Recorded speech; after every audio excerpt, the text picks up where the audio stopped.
Udah masukin jari kita, ditekan ininya, keluarkan, ngerotak. Halo guys, welcome back to Jeno Channel. Kembali lagi dengan saya Suryani.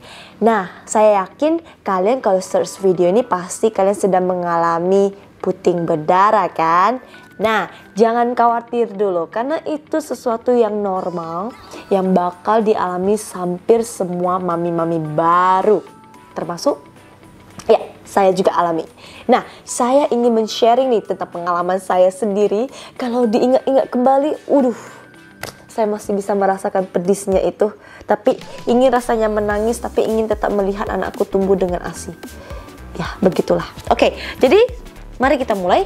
Apa sih yang penyebab puting berdarah? Mungkin kalau saya ingat-ingat kembali nih, yang penyebabnya itu pertama adalah posisinya. Ya, posisi. Kita kalau lihat orang lagi menyusui itu gampang banget kan guys. Cuma gini doang, ya enggak? Nah, tapi pas udah alami langsung, rupanya susah. Kenapa saya bilang susah?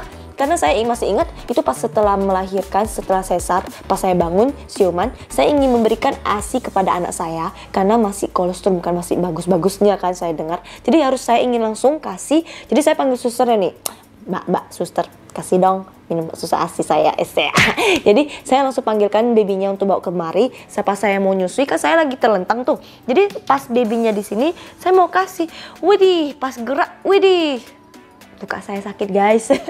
Sakit bener tapi saya ingin mengusahakan gimana sih caranya yang posisinya bener biar babynya tuh bisa isap dan saya tuh masih nggak sakit gitu loh. Jadi saya cari posisinya, ya memang susah sih. Jadi terakhir saya disuruh bangun dikit, jadi saya bisa menggendong dia gini.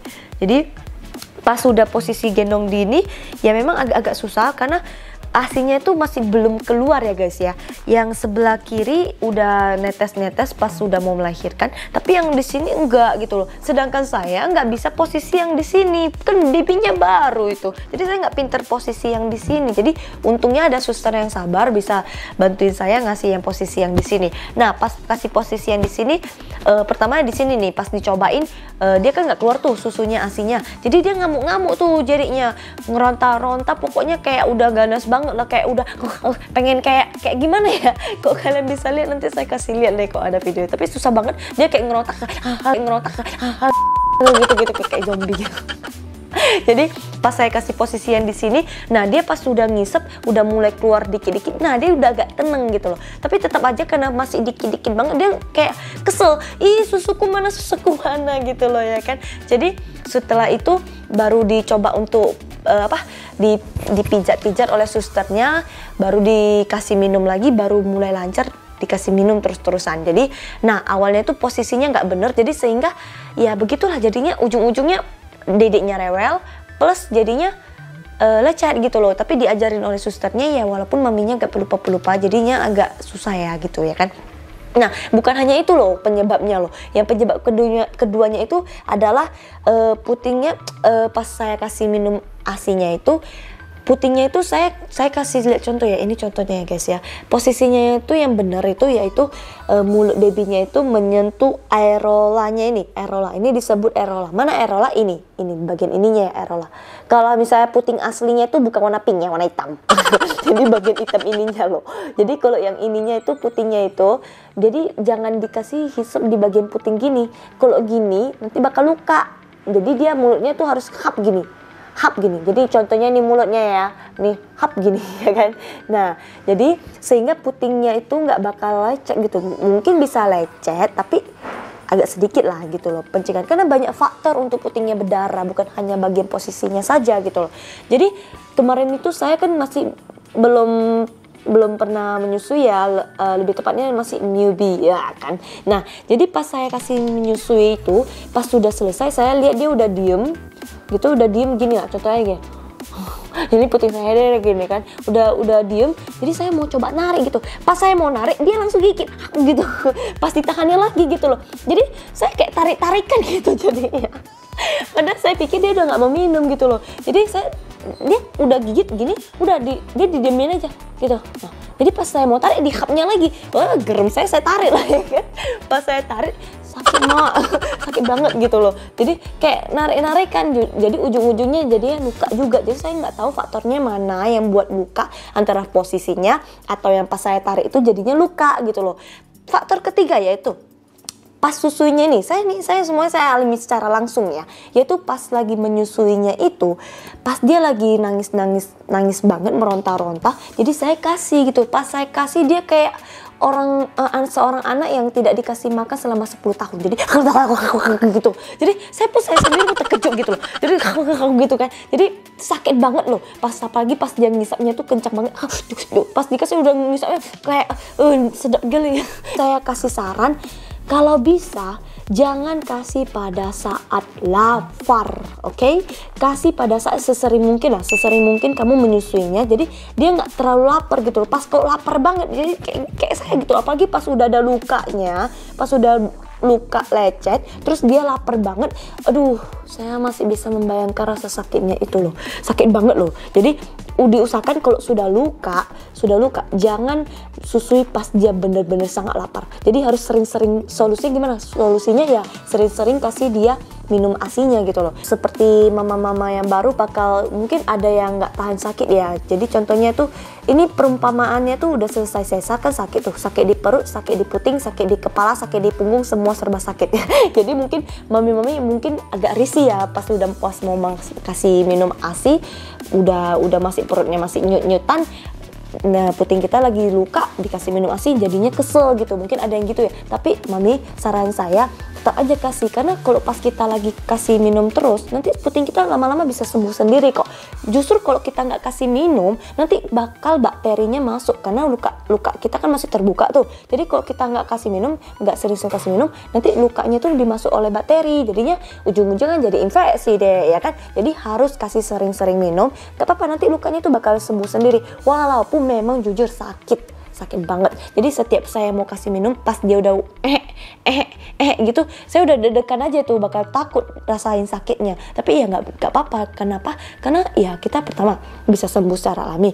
Yang kedua ya memang kan bagus kan untuk anak, asinya tuh bagus gitu loh. Jadi pas saya mau kasih itu usahakan pas dia lagi minta dikit-dikit gitu kan, jadi kita langsung kasih. Pas kita kasih ya udah cari posisi yang bener, terus diusahakan jangan menarik pas lagi itu, yang seperti saya yang bilang tadi, jangan ditarik gitu. Kalau mau tarik ya udah masukin jari kita, ditekan ininya, keluarkan. Kalau misalnya dia masih menggigit, ya udah coba untuk buka mulutnya dulu, ditarik gitu loh.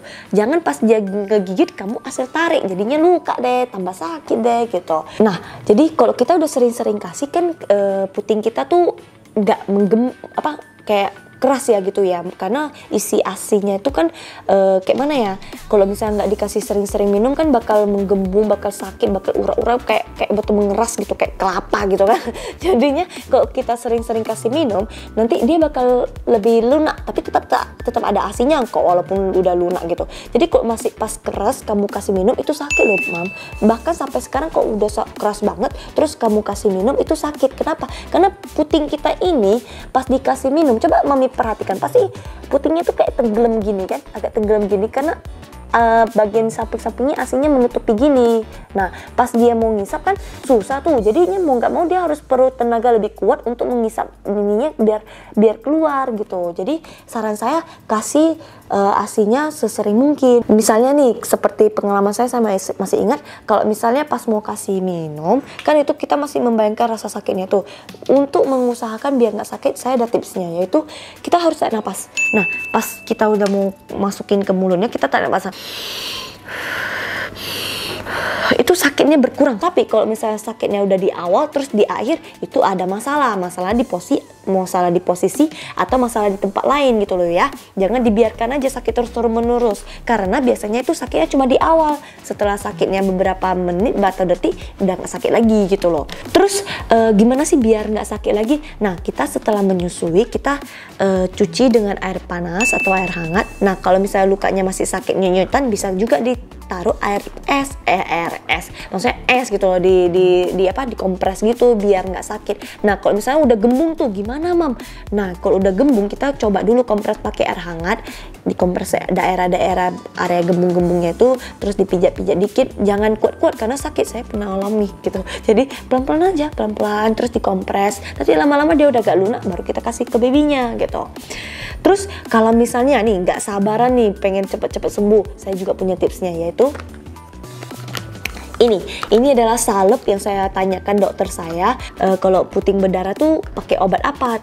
Nah disarankan salep ini, tapi kalau saran saya, kalau kalian sebelum mau pakai ini, kalian tanya dulu ke dokter kalian apakah boleh, karena kan tiap-tiap orang atau tiap-tiap dokter kan berbeda-beda kan, jadi saya sarankan tanya dulu ke dokter kamu gitu loh. Nah terus sebelum cara pakainya gimana? Cara pakainya itu yaitu pas kita selesai menyusui, kita bersihkan air hangat. Setelah kita sudah bersihkan air hangat, baru kita oleskan ini ke area lukanya. Nah, terus saran saya untuk kamu yang setelah air susunya itu sering-sering netes-netes, kalian pastikan sering pakai breastpad ya. Kalau breastpad itu serius, jangan. Kenapa? Karena pas kamu sudah luka, terus kamu pakai breastpad, itu pas kamu buka, itu kulitnya tuh nempel loh ke breastpadnya itu loh, serius. Jadi pas narik itu kulitnya tuh lepas gitu loh, sakitnya minta ampun. Kalau saya masih ingat itu sakitnya banget loh, serius banget, menyiksa banget. Jadi kalau bisa jangan pakai breastpad, pakai aja breast shield. Nah nanti setelah lukanya udah sembuh baru pakai breastpad nggak apa-apa gitu. Nah terus kalau biar cepat sembuh, ya udah kita kalau nggak mau beli obat salep ini, ya udah kita pakai obat salep alami. Apa itu? Yaitu ASI kita, karena ASI itu obat alami loh, lebih tepatnya itu pelembab alami. Jadi kita cukup ambil ASI kita, kan sudah lebih tuh, kita sudah lap pakai air hangat, terus kita lembabkan di bagian-bagian sininya, di bagian luka-lukanya itu. Saya juga pernah coba sih, saya lembabkan ininya, terus saya tutup gitu loh. Nah pas sudah saya tutup, lama-lama sembuh deh. Nah jadi kalau payudara mami luka atau lecet, jangan khawatir mami, karena itu dialami hampir semua mami, jadi tidak sendirian dong. Oke, jadi walaupun tetap luka, tetap kasih aja mami. Percayalah itu bakal bermanfaat banget ASINya untuk anakmu ke depannya, karena itu vitaminnya tuh ya banyak banget gitu, manfaatnya banyak banget ASI. Jadi jangan karena keegoisan kita lukanya sakit, jadi kita nggak mau kasih deh, kan sayang banget ya. Apalagi kalau mami bisa menyusui, kan itu sayang banget gitu loh. Jadi semangat. Saya yakin mami bisa. Kalau saya bisa, mami juga pasti bisa. Oke? Jadi jangan lupa subscribe, like, komen, dan share. Ditunggu video kami selanjutnya. Jangan lupa komen jika ada pertanyaan. Saya akan berusaha menjawab apapun pertanyaan itu. Oke? Bye-bye!